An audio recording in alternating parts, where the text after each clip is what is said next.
Ahakoa pēhea te ngana ki te whakamaori ake i a oranga tamariki e kore tonu e whai hua. Koe rā tā tētahi o ngā pou o te hauara Māori mo te manatū e kia nei ko oranga tamariki. Hei tā kahurangi tūreiti Moxon ahakoa te ki a etahi i tē rātau. Kei te tīkarohia ake te pirau i taua manatū auare ake. Aneira a te o Kiwa McLean. Oranga tamariki. He pūnaha takahi i te oranga o te tamaiti. And it continues and remains broken. Ko ia pū te tohe e a ki nāna e Lady Tūreiti Moxon ki te komiti whiri i ngā take papuri i te rānei. But the children belong to a whānau, and the whānau belong to a hapu and an iwi. A rā kia panonitia te pire whakahaere i te pūnaha me te komihana tamariki. Children can still be taken under Section 78.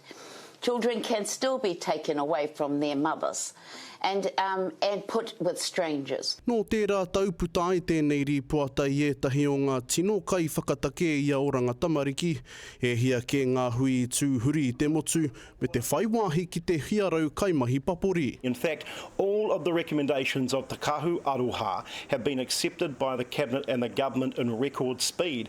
It isn't as if it's taken 30 plus years as it did for Pāti Atatu. It's just rehashing old stuff. And all they're doing really is just moving around the deck chairs on the Titanic. No amount of browning it up is going to fix it, is it? I tukuna e te karerete tono ki a Minita Davis rāua ko Minita Sepulauni kia kōrero mai mo tēnei take, engari auare ake. I ngā tau e rua ka hori ko atu i te whitu te kaumā whitu ngā ripoata ohorere, nui atu i te kaumā rua ngā aromata wai turuki, aua atu i te warurau ngā tamariki i ka hakina e oranga tamariki. Ka mutu rima mano whārau kei roto i ngā ringa e te aki nāna. Tamariki are part of a whānau.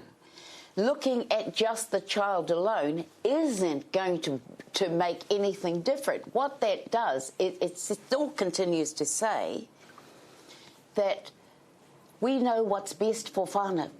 We know what's best for you, and we know what's best for tamariki. It's going to take all of us.